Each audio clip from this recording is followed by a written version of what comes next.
Once upon a time, in a peaceful and distant kingdom, lived two sisters who couldn't have been more different. Lila, the elder, was blessed with extraordinary beauty. But she was proud, and her heart was consumed by greed. Her younger sister, Mira, though plain in appearance, had a heart of gold. She was humble and always found joy in the smallest of things. The sisters lived together in a modest home on the edge of the kingdom, but their personalities kept them apart. Lila yearned for wealth and fame, while Mira found happiness in helping others and caring for her little garden. Every day, their differences grew, and while Mira's heart flourished, Lila's envy deepened. One fateful afternoon, as the two sisters walked through the forest, they came across an old woman hunched over by the side of the path. Her clothes were ragged, and she appeared weak. Mira's heart immediately went out to her, and without a second thought, she knelt beside the woman and asked, "Are you all right? How can I help you?" Lila, standing a few steps away, rolled her eyes. "We don't have time for this," she muttered, crossing her arms. She was eager to return home and continue dreaming of riches and a more glamorous life. The old woman looked up at Mira with kind eyes and said, "You are very kind, my dear. Few people stop to help those in need." Mira smiled, helping the woman stand and offering her a piece of bread from her basket. Lila, watching from a distance, huffed impatiently. "This is a waste of time," she thought to herself. The old woman, now standing tall, suddenly transformed before their eyes. Her ragged clothes shimmered, turning into a beautiful robe, and her frail appearance was replaced by that of a glowing figure. She was not an ordinary woman at all, she was a mystical being in disguise. Both sisters gasped, but while Mira's face was full of wonder, Lila's turned pale with shock. "Thank you, dear Mira," the woman said, her voice now warm and melodious. "Your kindness will not go unrewarded. I have something for you." From within her shimmering robe, she pulled out a magnificent necklace. It sparkled like nothing they had ever seen before, each gem on it glowing with a soft, magical light. "This necklace," the woman explained, "is enchanted. It will reveal the true nature of the one who wears it. Use it wisely." With that, she handed the necklace to Mira, who was too humble to know its full worth but thanked the woman sincerely. Lila, however, stood in silence, her heart pounding with jealousy. Why does Mira get the necklace? Why not me? The old woman smiled one last time at Mira and then disappeared into the forest, leaving the sisters alone. That night, Mira gently placed the necklace around her neck. Almost instantly, she noticed something extraordinary. The people she met, even strangers, became kinder.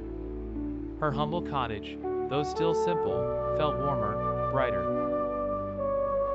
The next day, when she wore the necklace into the village, something remarkable happened. Neighbors who rarely spoke to her now greeted her with smiles.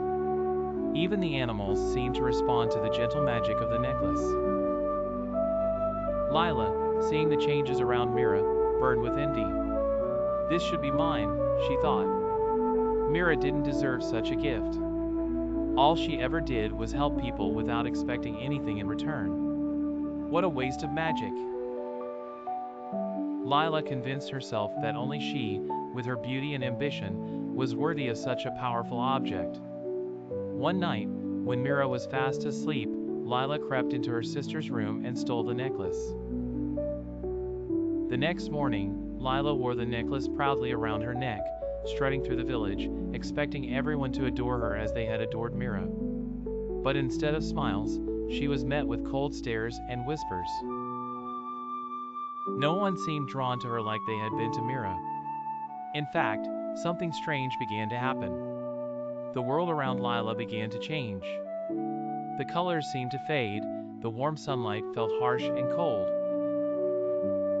Her beauty, once so admired, seemed to have no effect on those around her. The necklace, instead of enhancing her charm, amplified her greed and pride. The more she wore it, the more isolated and bitter she became. Lila's world, once full of ambition and vanity, grew darker with each passing day. She had everything she had ever wanted, a beautiful necklace, attention, but she felt more alone than ever before. Mira, meanwhile, noticed the change in her sister but never once blamed her.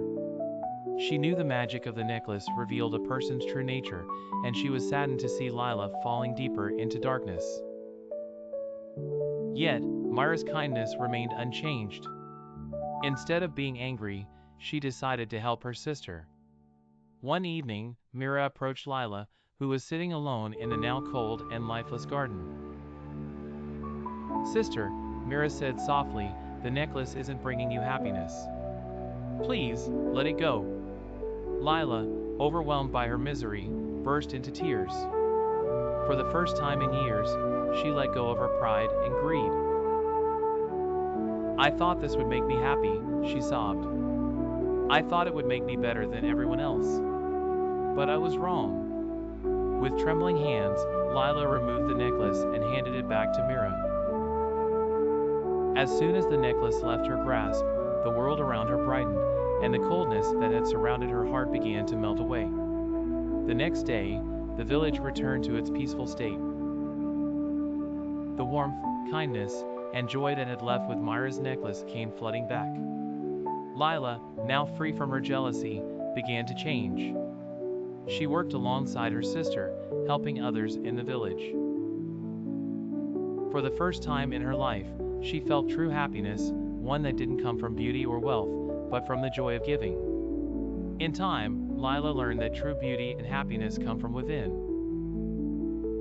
From acts of kindness and a heart full of love, not from material possessions or envy.